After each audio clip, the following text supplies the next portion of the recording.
Welcome back to another episode of the Neurodivergent Struggles podcast. We're gonna have that clap in the beginning. Yes, sets the tone. Yeah, of the episode sets a tone.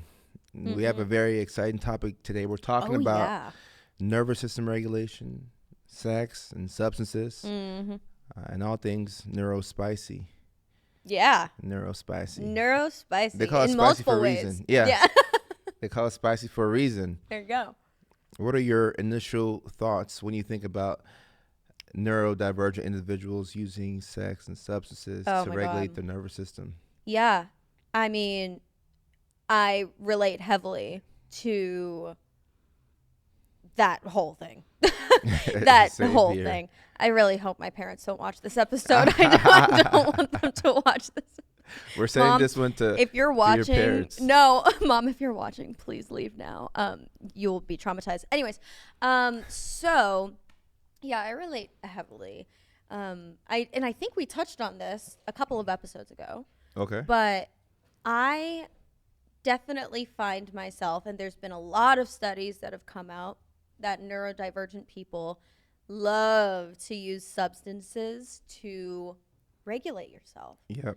Because to us, 1 or 2 drinks makes us feel like a normal person. The voices stop, the anxiety stops. You can actually relax for once in your life.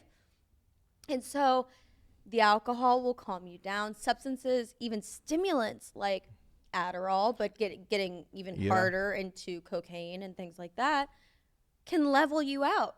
You know how many people that I know that have ADHD or are autistic and can do a ton of cocaine and immediately go to sleep. Just knock out. And I'm like, okay, cool. Yeah. I've had friends like that I've had to tell them, hey, I love you, but please chill off of these drugs. Yeah, slow down a little bit. But it's, again, chasing that high, but also chasing almost like that peace that you get. Yeah. I also have a friend who you can barely talk to him when he's sober. He's super autistic. You can barely speak to him. He has 2 drinks, 3 beers, whatever it is, and his leg stops shaking. And you can actually have a conversation with him. And he's like more social and personable and will talk to multiple people instead of just like, hiding in his room. It's incredible to watch. It really is. And I can definitely relate to it, not on that severe of a level, but I do relate to, I don't think the correct word is numbing yourself. I don't think that's right. But I think calming yourself and kind of feeling neurotypical for the first time. Right. People chase that. And so I think, and somebody can fact check me on this, but I believe neurodivergent people are more susceptible to becoming addicts. That's true. Yeah, because they're like, wow, this makes me feel like a real person, like a neurotypical person. Yeah, and we're understimulated a lot. That's one of the biggest reasons. When you're understimulated, then you're gonna seek dopamine. Yeah. And the way to get dopamine is in small doses. That's the healthiest way to do it. Yeah. Small doses that you earn over time. Yeah. You play video games for 30 minutes to an hour, then you play it again a week later. Yeah. But when you are low on dopamine and you're understimulated and you just want to feel good, you go for the first thing that you can get. And you overdo it a lot. Thing. Yeah. You overdo it a lot. And substances are one of the ways, unfortunately, that we regulate ourselves.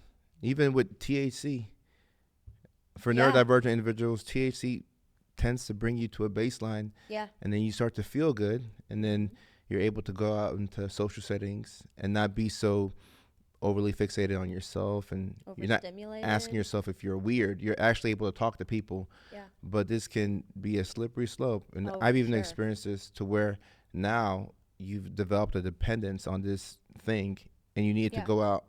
And with THC, it's like, okay, I need to eat now.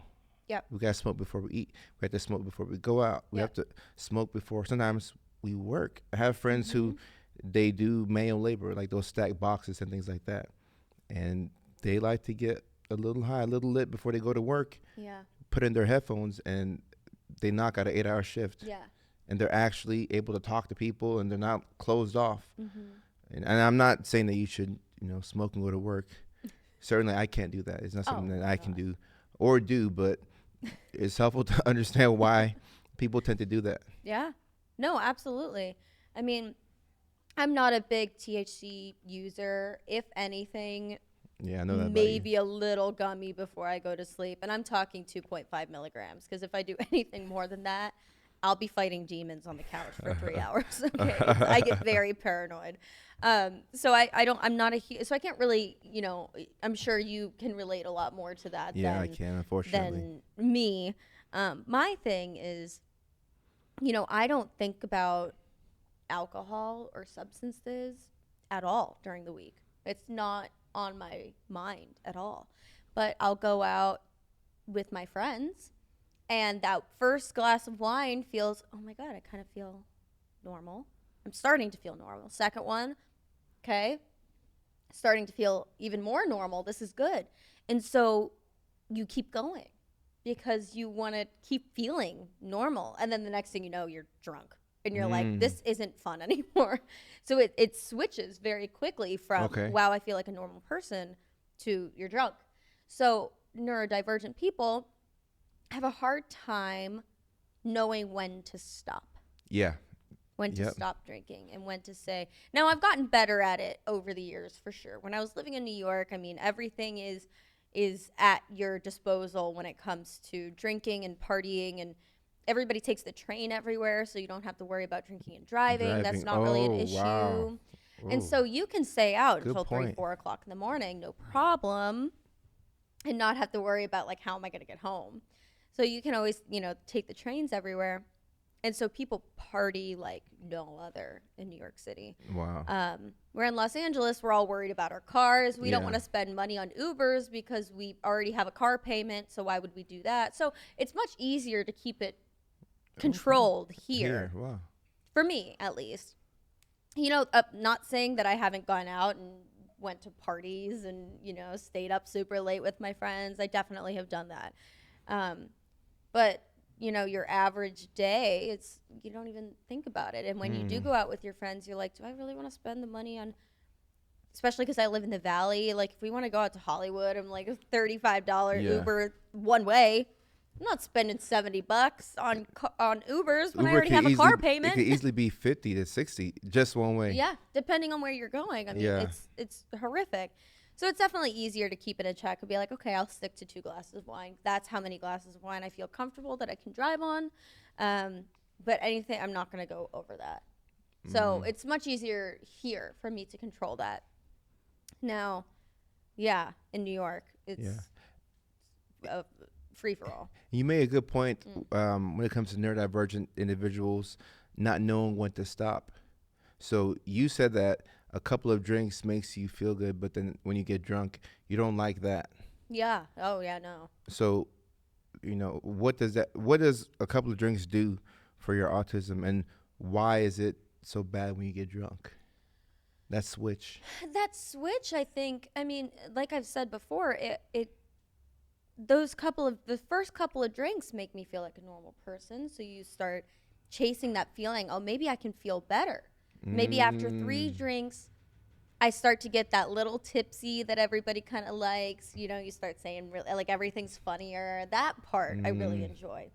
You go to the bathroom, you can hear the sound of everybody having a good time, and you wash your hands, you're like, this is fun. But then you get to that drunk point, and I think that's when the autism kicks back in to where I'm like, I got to go home.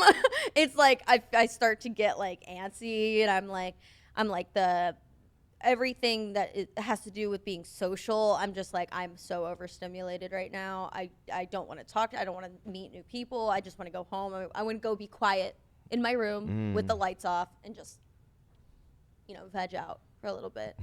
So it's a very quick switch for me. And my boyfriend will even tell you, he's seen it a couple of times where he's like, are you okay? Like, I'll be having a great time, and then all of a sudden I'm like, can't talk. And he's like, are you good? And I'm like, I want to go home. He goes, okay.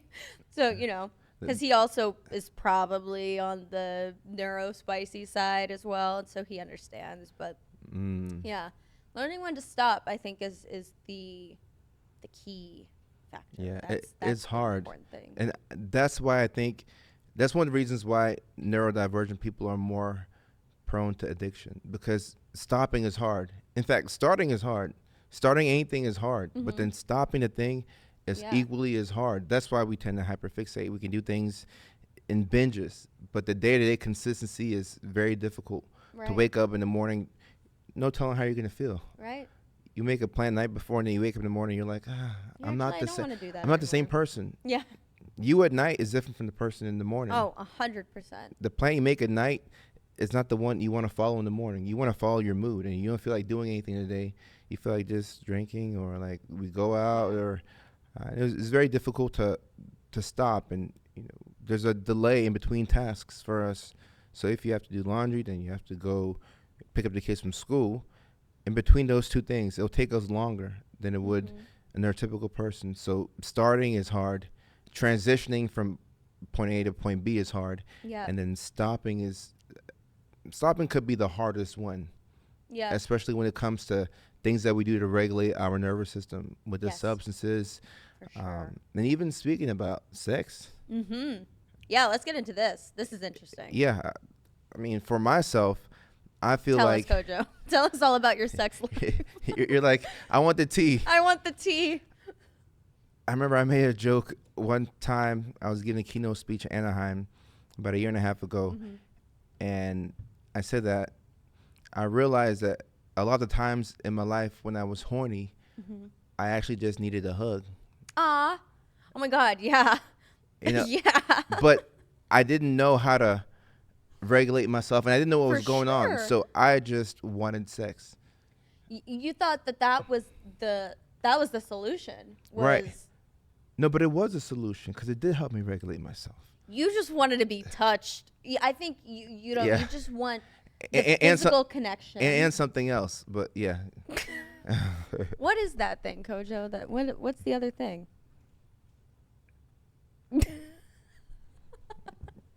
A lot of different kind of touch and a lot of different things that I like. Yeah. I'm trying to keep it PG for the kids, but because talking about cocaine and sex is really perfect for the You can read between the lines, but yeah, I know. I'm pushing you. I wanted to be touched. Want my lady to do all the things that I like. Yeah. And sometimes your drive gets like just super high. Like that's what happened for me, where I have a week where like I want it every day. Yeah. And the people that I date tend to be neurospicy, so they relate to it the same way. Yeah. And I also have moments where I don't really want it at all, which has happened more as I've gotten older. Yeah. But in my 20s, before my frontal lobe was fully developed, my sex drive was too high all the time. Yeah. And I didn't like that because it'll put me in positions to where I felt like I had to go for this girl, then I need to go for that girl, and then I see this girl, I'm like, damn, like I never even seen you before. Where'd you come from? Right. Like who? And all of a sudden you're like, yeah, I'm like, what do you look like without your clothes on? Yeah, and then if they're feeling you, I'm like, okay, well. Yeah. I mean, men also, not to make a gross generalization, but men in their 20s, on top of probably having, being neurodivergent, men in their 20s, it's a little monkey brain. It's a little ape. It's terrible. It's kind of like, ooh, it's like terrible. all I know are boobs and butts, and that's it. It's very simple for men. It's terrible. Like I don't want to go back to my 20s and have that same sex drive. Yeah, no, yeah. From 15 to 31 for me, about 4 to 5 times a day, all I could think about is just sex. Yeah. I'm just thinking about it. Like I'll just be in the middle of something randomly. I could be typing up an email or just maybe sweeping up the living room, and I'm thinking about sex. And I'm like, this is crazy. It's 9:40 right on a Monday morning, Yeah. I'm here by myself. Why am I horny thinking about sex? Yeah. Ridiculous. I mean, I think being in a healthy relationship too, sex is a very important part of that. And so I think it is healthy. It's like, a random vision of you and your partner, and you're like, oh, that was really hot last night. Like, I want to do that again. I think that's totally healthy to have fantasies about your partner, or even if you're not in a long-term relationship, it's like, whoever your crush is, to kind of have that fantasy. I think that's totally healthy. But if it starts to then take over your life and that's all you can think about, that's when it becomes unhealthy. And then that's how a lot of men, not saying that women aren't porn addicts as well, but it is more, speaking of addiction, I'm sure neurodivergent people are more susceptible to becoming porn addicts as well. Most definitely. Because you're getting that rush of serotonin and dopamine when you, and then and then that becomes the standard. And then you don't even want to have sex with real people anymore at that point, because you're like, at the drop of a hat, I can get that rush of adrenaline and rush of dopamine and feel happy, and it's at my fingertips, literally. It's dangerous nowadays because you can open up your phone and instantly you can view two people having sex, and you could never do that in the past. Like back in my day, you had to fight for those images. You had to go steal magazines. You had to go try and find your dad's find a Playboy DVDs or videos, or you have to try and type on your computer without getting a whole lot of viruses. Oh my God, you have to really fight to see these explicit images, and now it's too readily available. And I think that neurodivergent people, like you said, are much more liable to be addicted to online porn and websites, because it's just, and also you don't have to go out and connect with people, which I think is that. Oh my God, that's not a good thing. That's like the perfect scenario. I can get off, I could get this rush of all the happiness hormones, and I don't actually have to talk to anybody, and it's instant gratification. It's right here at my fingertips. A very dangerous thing for the neurodivergent mind. Yeah, but I think neurodivergent people can also become addicted to sex, and not saying that I am addicted to sex or anything like that, but there are times, and I have found myself judging my value on if a person or how many times a week a person wants to have sex with me. Excuse me. I think that comes from interesting past relationship issues. I know in the last episode we talked about my ex of 4 years, but one of our probably our biggest problem is about a year into our relationship, he stopped wanting to have sex with me, called me fat, and like all of these things. It was a pretty horrible situation. Oh, Mickey, Ficky, sorry to hear that. And so it was like, I'm like, we're like young and hot and we're not having sex. That's weird. And it consumed my life, because I was like, oh, well, he thinks I'm fat. So I'm fat, I'm ugly. My confidence was on the floor, and then broke up with him, thank God. And then I started seeing my current boyfriend, and he was made sure my confidence was through the roof. He's like, you're the hottest thing I've ever seen. Like, when you walked in the room the first time I saw you, you're like, he's like, that is the most beautiful woman I've ever seen in my entire life. I know. I'm like, oh. But girls love to hear that. Oh, for sure. But once you get, we're about a year and a half into our relationship. Once you get to that point, sometimes things start to slow down, and maybe you're not seeing each other as much, or you're busy with work or whatever, and things start to slow down a little bit. And I was like, oh, well, he's just not attracted to me anymore. He's just not.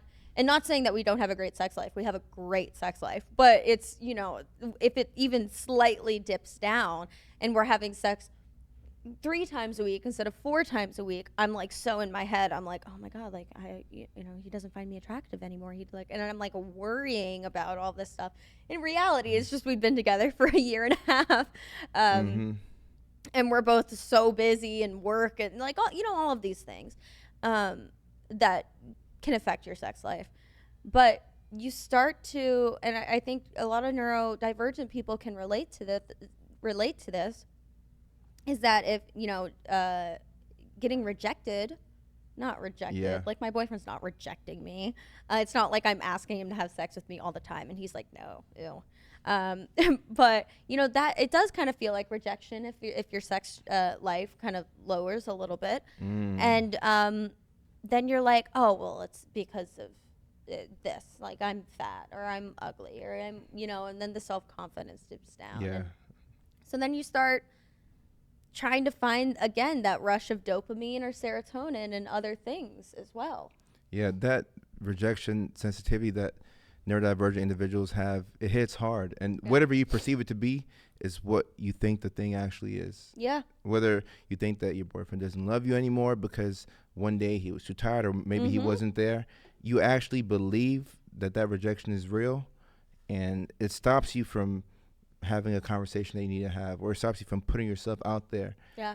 And that's one thing that we all have to learn how to reframe our relationship with rejection, because it hits like a ton of bricks. And I think that we, as neurodivergents, we feel rejection 3 to 4 times as hard as other people feel it.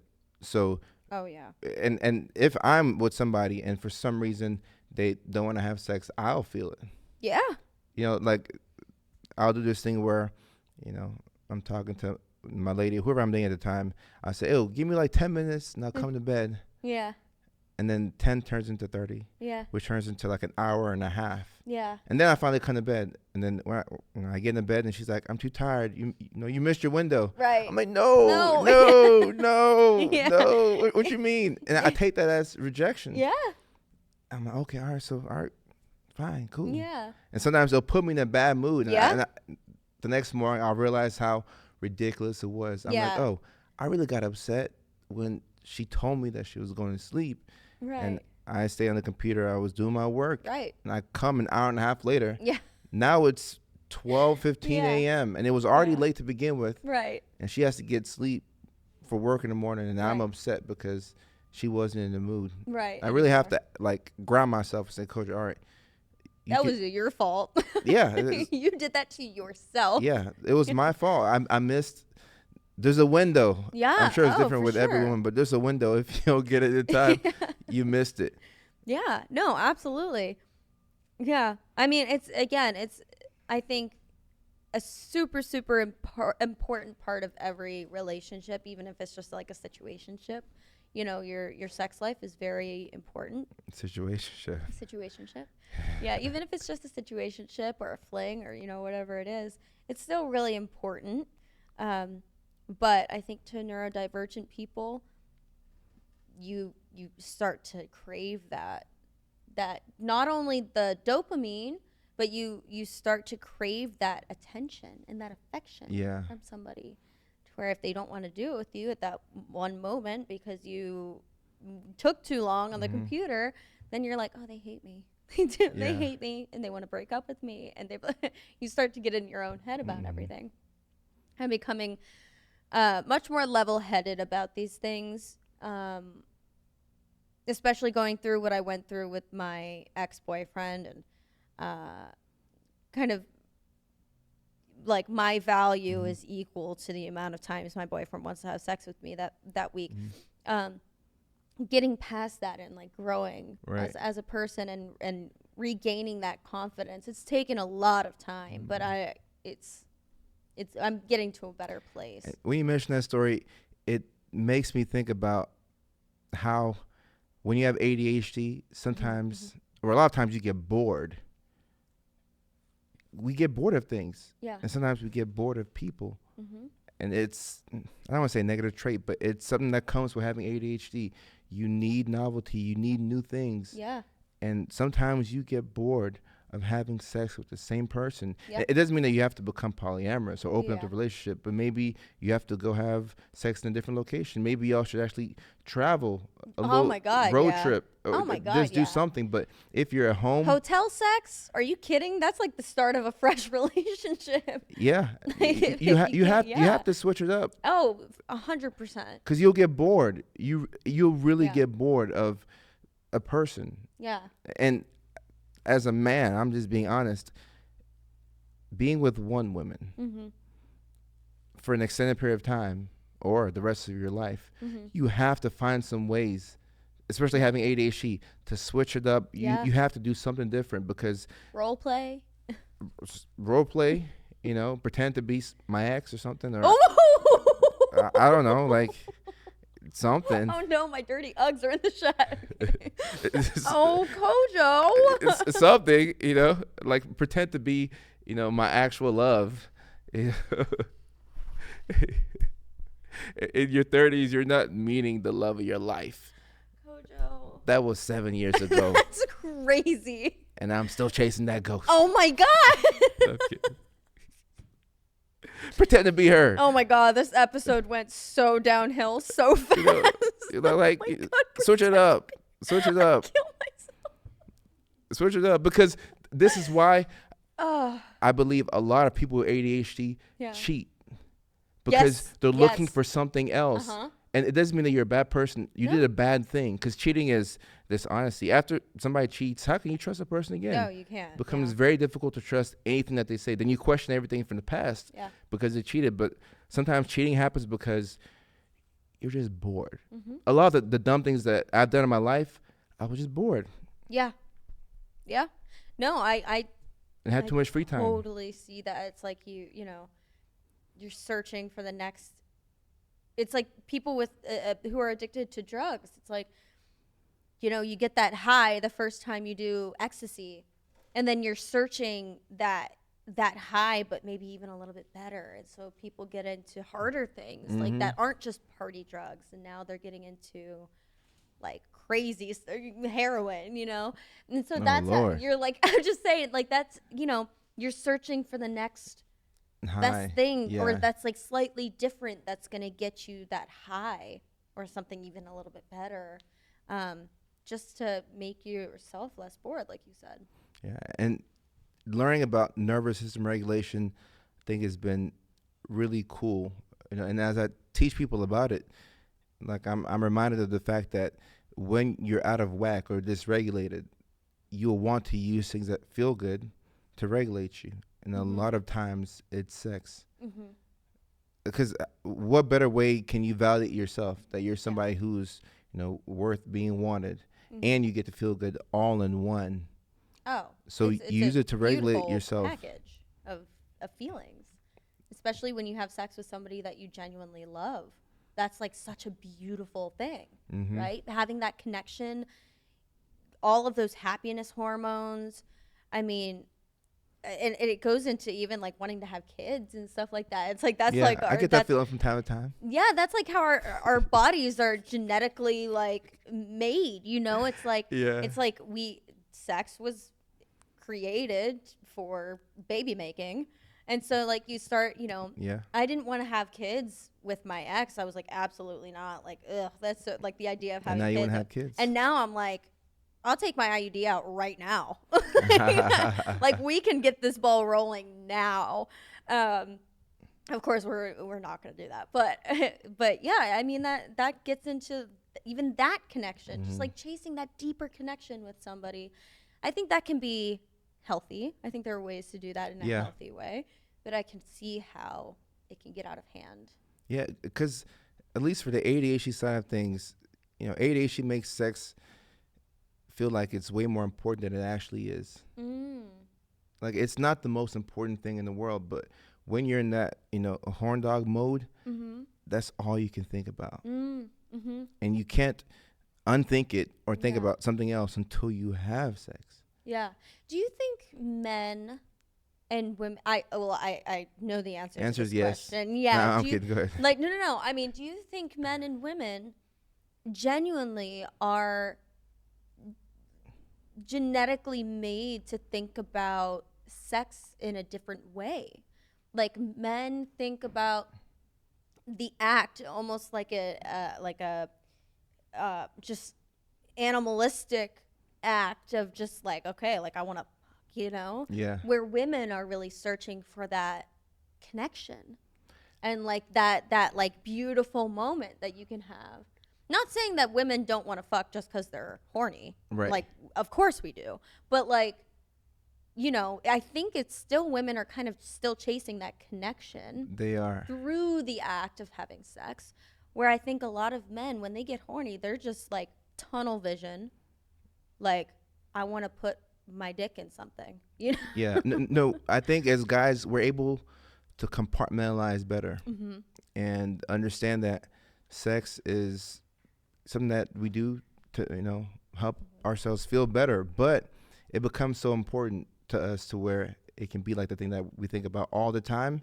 And I do believe that guys are able to, be intimate with somebody and just move on Yeah. and go home to their wife or whatever. Yeah. Or, go to the next casual hookup if you're single. Yeah. Whereas women, I believe, it's more so about the intimacy. And like my grandma would say, sex starts in the kitchen. So like helping her out and Yes. and complimenting her and validating Oh my her. God.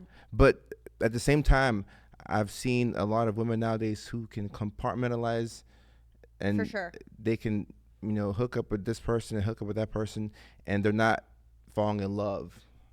So I'm starting to see Absolutely. that more. I'm not sure what is Yeah. the cause of that, but I'm seeing that more. I think that's just how casual sex has become now, especially to people in our generation. We were kind of brought up at like the time of hookup culture. That's Yeah. been a huge thing. The generation before us, they were wait till marriage. I'm only gonna sleep with 2 people in my entire life. You sure in the 70s and 80s? You sure that that's what they're doing? No. The generation before us, like, They were even worse. oh well, in the 90s, yeah, like talk about like the boom of sex, and I guess that started with like I think Woodstock, they were with like people, they were worse. peace, love, and give your neighbor.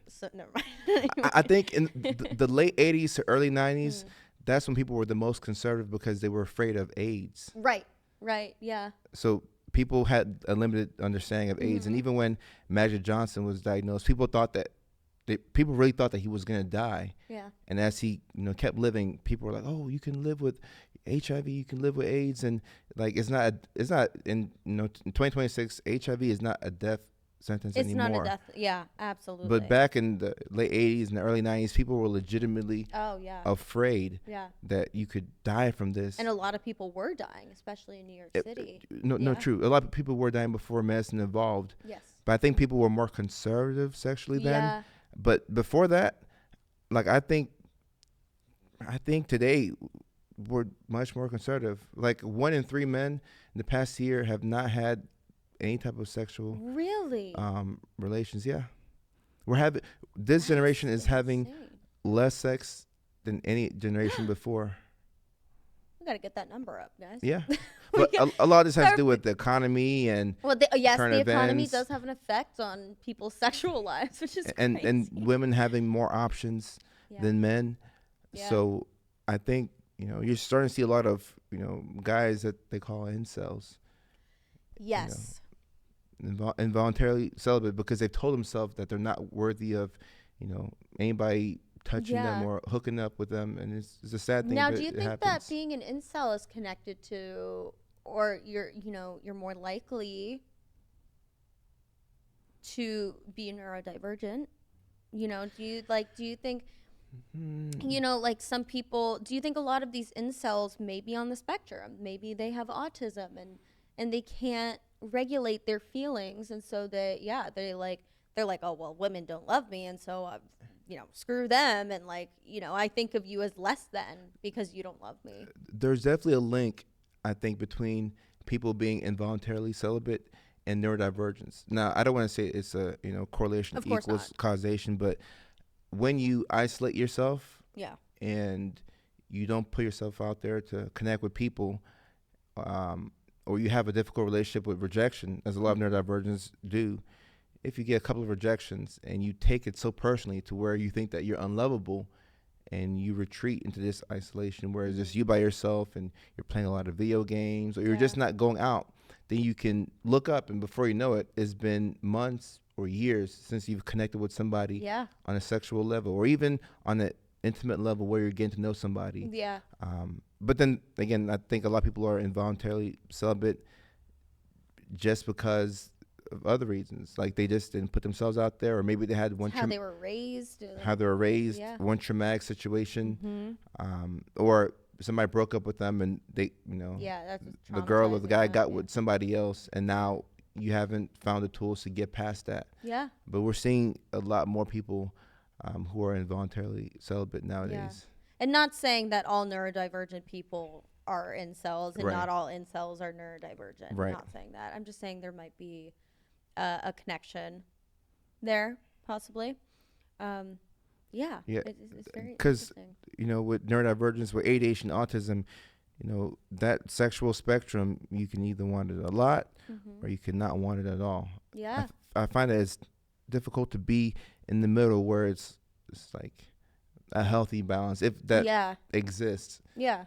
But more often than not, I see a really high drive, which can lead to, compulsive behaviors that aren't the healthiest. And then you can have no drive, which can hurt you in a relationship when the other person has somewhat of a drive and you have nothing. Yeah. That will be a problem. Yeah. Having an equal sex drive with your partner is super important, I think, too. We don't talk about how important that is, but it's very important, because if both of y'all have a low drive for a period of time, great. That's great, because we have other things to focus on. Yeah. If both of y'all have a high drive, then obviously that's great.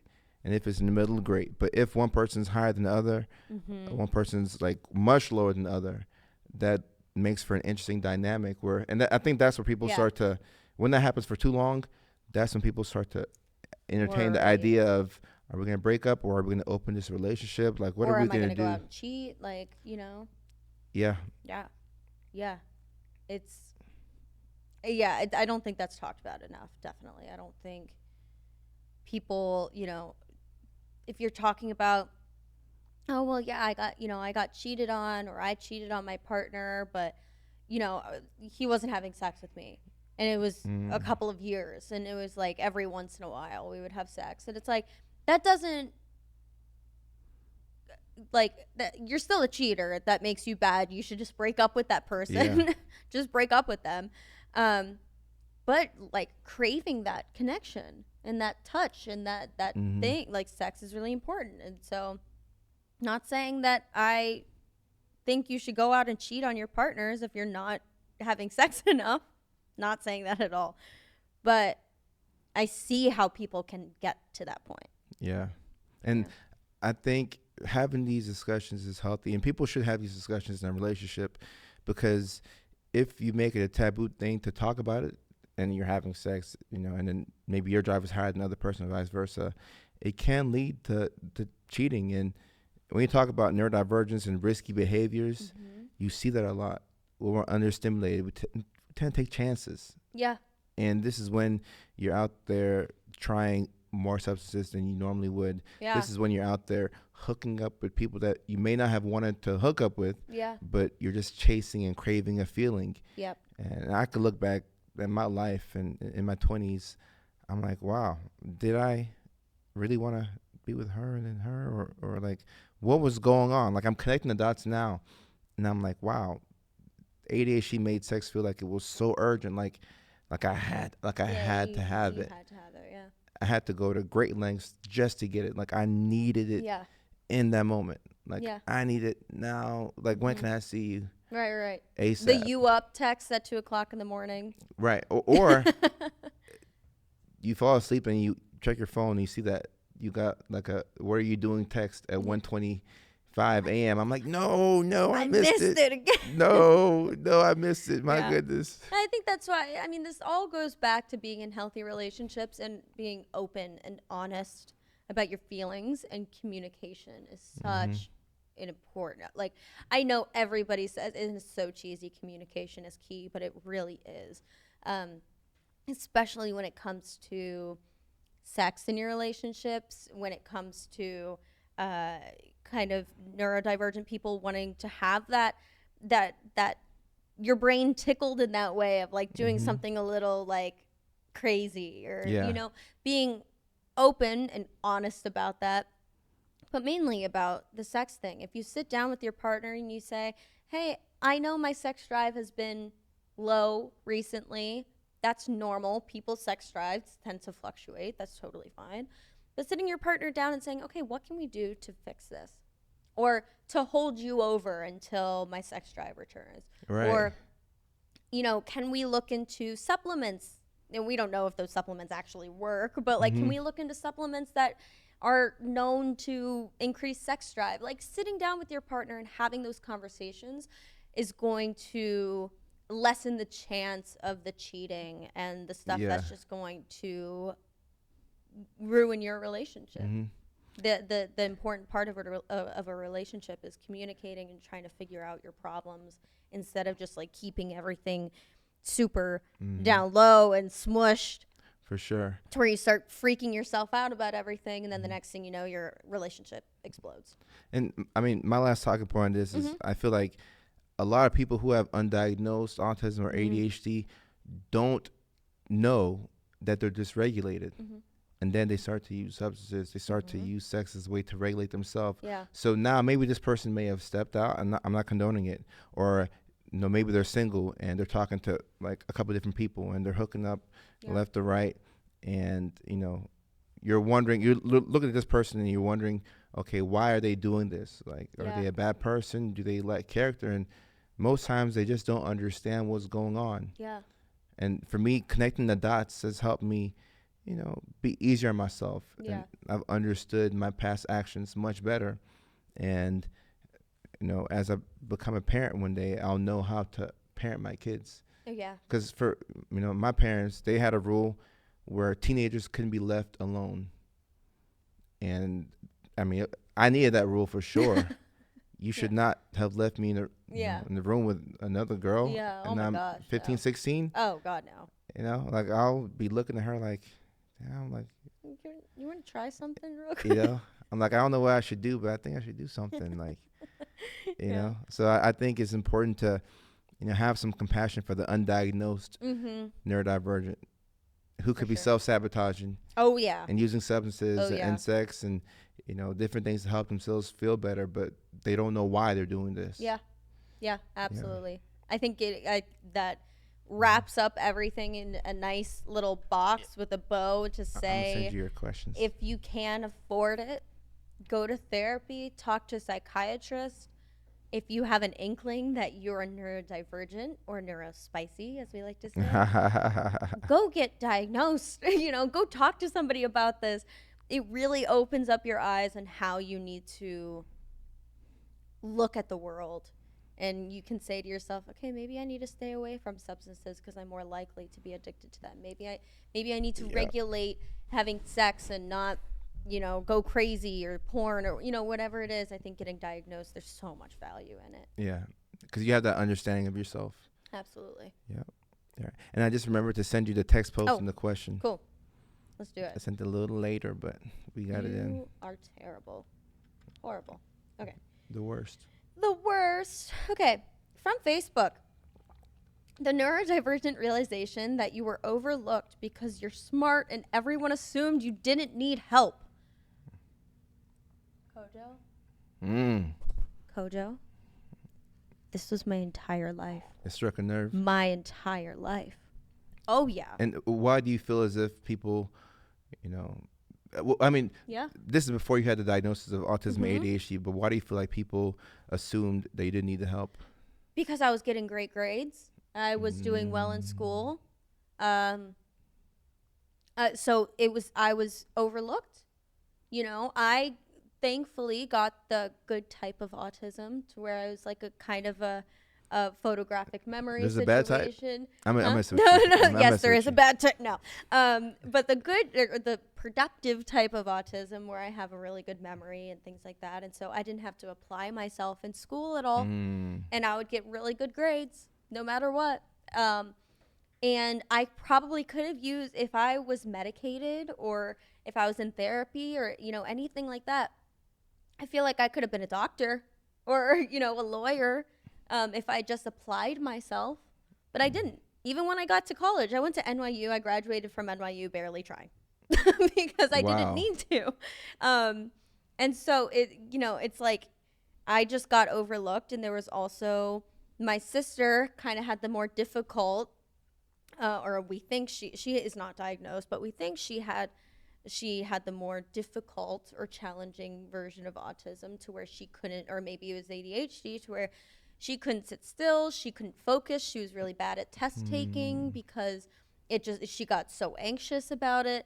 And so a lot of the focus went to her, where I was doing great in school, so I didn't need to be worried Okay, about, I see that. you know. Wow. No, it's really good to hear your experience. And for me, I had a 2.7 GPA in high school, and I was struggling. Could barely stay awake in class. And I was a class clown. I didn't get into any colleges when I first applied, so I struggled. And I was able to get through because with ADHD, a sense of urgency will get. Oh yeah. You'll get things done. Oh yeah, for sure. So I was staring at being a failure. I'm like, damn, like I'm gonna be a failure. So that, it spurred me into action. But getting the diagnosis at 26 and getting the medication was very helpful. Oh yeah. For me, and I still take those meds today. Yeah. So that was a pivotal moment in my life, getting that help in the form of medications. Oh yeah. Because it just made the load a lot easier. Yeah. We love the stimulants. We love, as people with ADHD, it's a game changer. Now, finding the right one is the key. It's tough. And finding the right dosage in all of that stuff. But also, we're both Wellbutrin buddies, so we love that. And it's like a stimulant, antidepressant. We both love it so much. So that helps us in our everyday. And then, a nice little stimulant can help us. Shout out to bupropion. Yeah, bupropion. Yes, exactly. The generic version of Wellbutrin. Shout out. Yeah, shout out XL, Wellbutrin XL. But anyways, so we love the stimulants and the being medicated. Let's see if we can get the last question in. Let's get a question in. I just realized that I didn't cross my legs this whole time. Normally I cross my legs. Oh, it looks good. It does. Okay. Just ran into your video about ADHD, and I got diagnosed in August and have been on Vyvanse. We love Speaking of stimulants, we love Vyvanse. However, it was too late in all of what you described in your video in suffering for... However, it was too late in all of what you described in your video... I'm suffering with, maybe, and about to lose my job. Wow, okay. Mental health is at rock bottom, and I'm starting to drink. Okay. I wish I would have run into your videos years ago, because I think it would have saved me and my family a lot of pain. Please keep sharing. That's the perfect question or kind of statement that wraps up our talk today. Yeah. Bringing in the substances. And how you're more susceptible to becoming an addict when you're neurodivergent and especially undiagnosed. Right. And I guess it's not so much of a question, more so of a statement, but I think that people who find my videos, you find it at the right time. Because if you ran to my videos way back then, you may not have been in a position to understand it or value it. So you found the videos at the right time, and it sucks that what happened to you, happened. But hopefully, as you understand yourself better, you'll put together a game plan for you. And ADHD meds do help to cut down the risk of addiction. Yes. They help to cut down the risk of impulsive sex and teenage pregnancy. They lower the likelihood of accidents, car accidents, and even just hitting your head or bumping into something at the house. ADHD meds help to lower all of that. So I take them and I prescribe them, and I support people who take them. And if you don't want to take it, I also support that as well. Yeah, I think it's important to note here too that improvement can happen at any moment with your mental health, with your issues with addiction, with your ADHD in general. just because right now you're dealing with what you think is rock bottom with your mental health, that doesn't mean that you're going to stay there forever. And if the videos are helping you, that's fantastic. Keep watching them if you're finding comfort in people that are experiencing the same things as you. Keep watching. And of course, Kojo will keep posting, and I'll be there with him in some of these skits. Yeah. But I think it's We won't important stop. to know that you can go up from here. This is you're not going to stay at rock bottom forever. And if something needs adjusted, if you need to talk about a little Wellbutrin with your provider, we highly suggest that it's an antidepressant that feels like a stimulant, and can be paired with things like 5-ANS. Of course, again, I'm not a provider. I don't have a license. This is just what we experience and Dr. what Ed. helps us. And so we would like to share that experience with you. But keep looking up. And you can say over and over again, oh, it would have saved me and my family so much headache. Yeah, maybe it would have if you found the videos earlier, got diagnosed earlier, but you did now. Yeah. And that's what's important. So just Facts. keep going up. Yeah. I like that. I think you said it perfectly, and Thanks. that brings this episode to a close. Yay!